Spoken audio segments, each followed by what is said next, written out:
Olá, hoje nós vamos iniciar o estudo de um novo continente.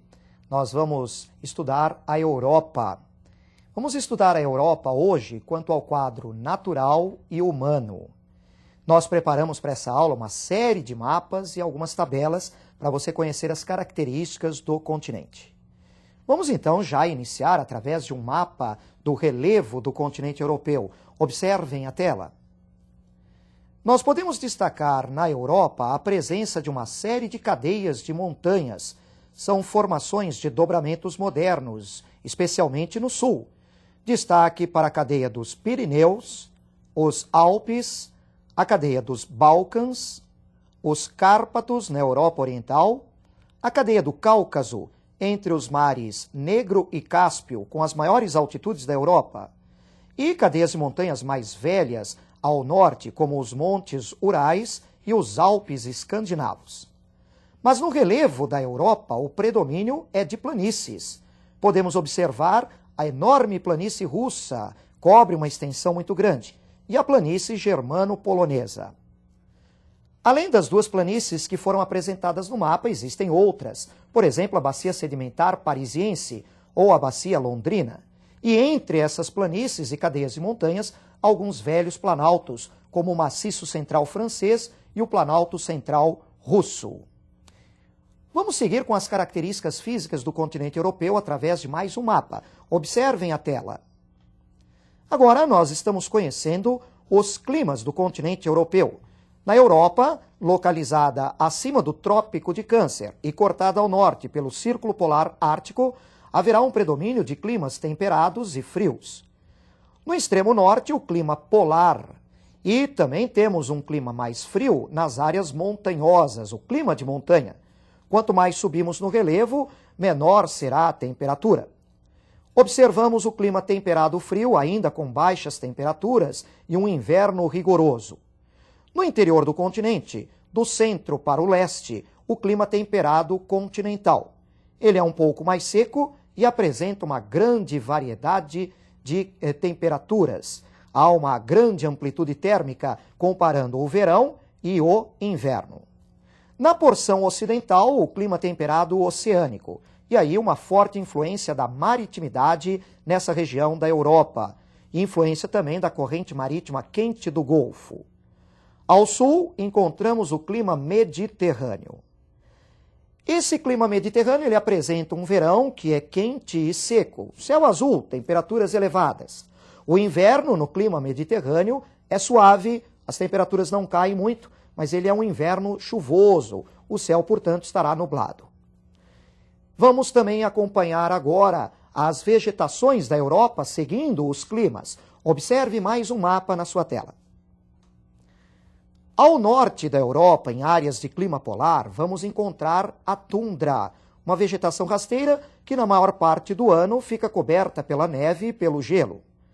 Podemos identificar também a chamada vegetação de montanha.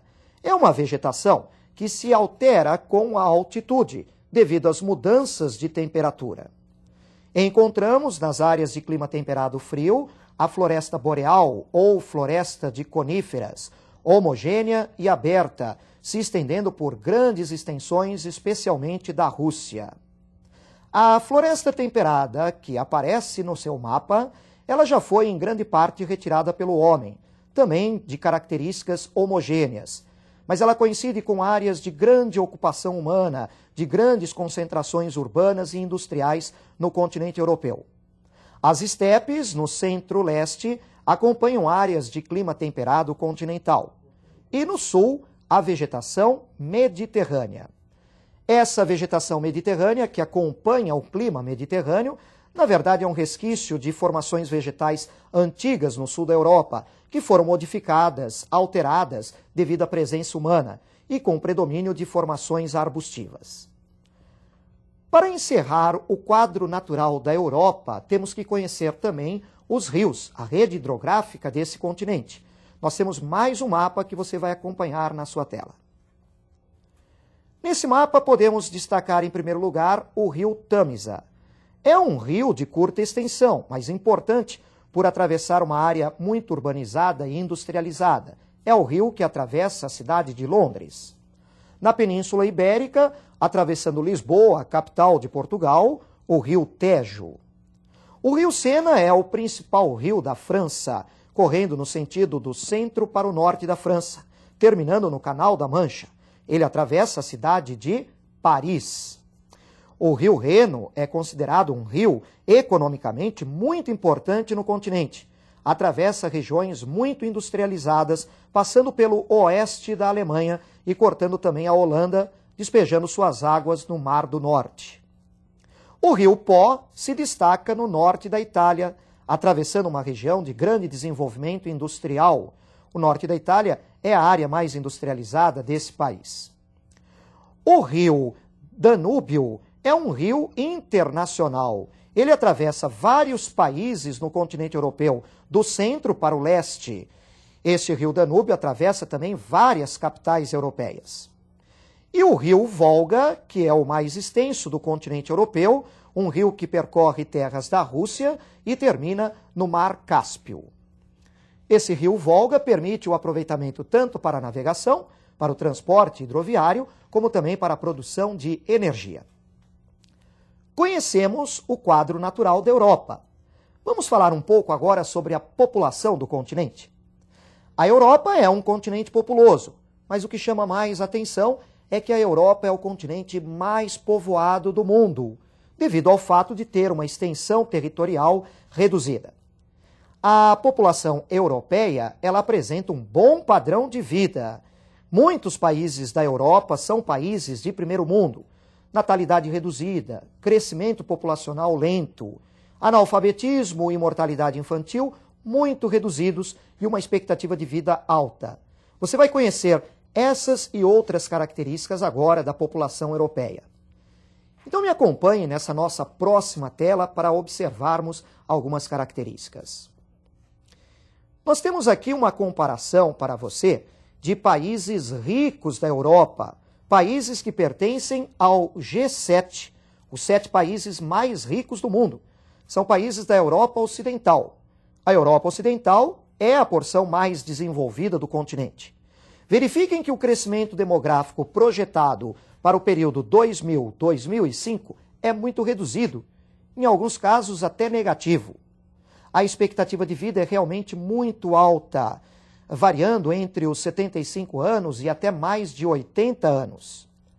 O IDH desses países, todos elevados, acima de 0,9. Eles estão muito bem posicionados na classificação do IDH. Mas não podemos esquecer que não é toda a Europa que é desenvolvida. Há desigualdades regionais, há desigualdades de renda, desigualdades sociais no continente europeu. Alguns países da Europa estão no grupo dos países subdesenvolvidos e, evidentemente, vão apresentar indicadores diferentes dos que você acabou de ver. Vamos, então, a mais uma tabela que vai apresentar casos diferentes dos que você observou. Observe. Agora nós temos países do leste europeu, países que são mais pobres na Europa ou estão entre os mais pobres. A Albânia, que vive sérias dificuldades socioeconômicas, a Bulgária, a Moldávia e a Romênia. Observem que nós já encontramos aí um analfabetismo considerável, menor do que o Brasil, mas muito elevado para os padrões europeus.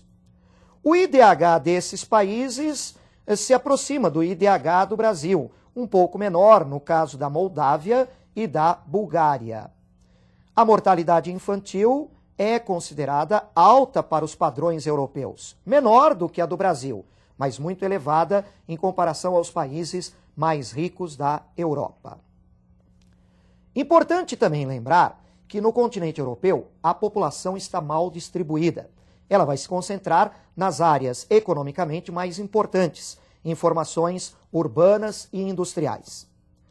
Vamos observar essa distribuição da população europeia através de um mapa. Acompanhem comigo. Verifiquem as áreas mais claras ao norte e a leste, são as áreas mais vazias, ao norte especialmente pelo clima muito frio. As áreas mais escuras, especialmente na Europa Ocidental, são as de maior concentração populacional. Destaque aí para o sudeste da Inglaterra, o nordeste da França, a região da Bélgica, Holanda e o oeste da Alemanha, além do norte da Itália, no Vale do Pó. A composição da população europeia também é bastante variada. A Europa é formada por muitas etnias diferentes, várias minorias. Entre as maiorias étnicas, podemos destacar o grupo dos latinos, o grupo dos eslavos e o grupo dos anglo-saxões e germânicos. Nós já vimos em aula anterior os movimentos migratórios no mundo e vale a pena reforçar um pouco mais essa questão com relação à Europa.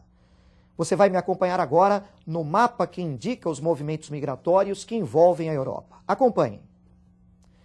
Nós encontramos aí movimentos migratórios que procedem de vários locais do globo em direção ao continente europeu, especialmente para a Europa Ocidental, onde se encontram os países mais ricos.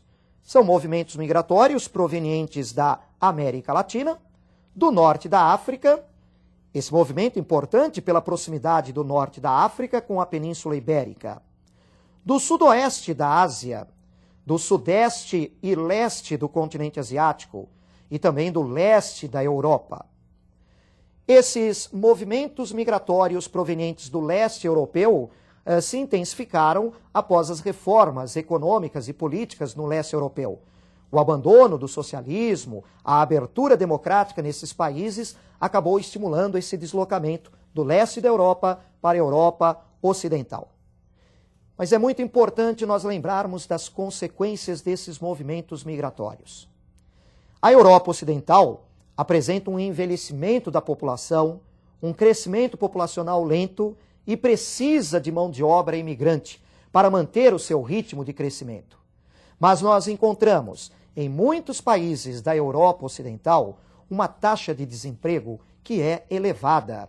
A entrada desses imigrantes, concorrendo por esses empregos, gera problemas com a população local. Nós podemos lembrar da xenofobia, da aversão, perseguição e até assassinatos de estrangeiros em alguns países da Europa. E vamos lembrar que alguns governos europeus têm criado leis, regras cada vez mais rígidas para bloquear essa entrada de imigrantes, especialmente para evitar a entrada dos ilegais. Nós conhecemos hoje, nesta aula, o quadro natural e o quadro humano da Europa. Eu te espero, portanto, para a próxima aula, onde vamos tratar do quadro econômico e de alguns aspectos políticos da Europa. Até mais!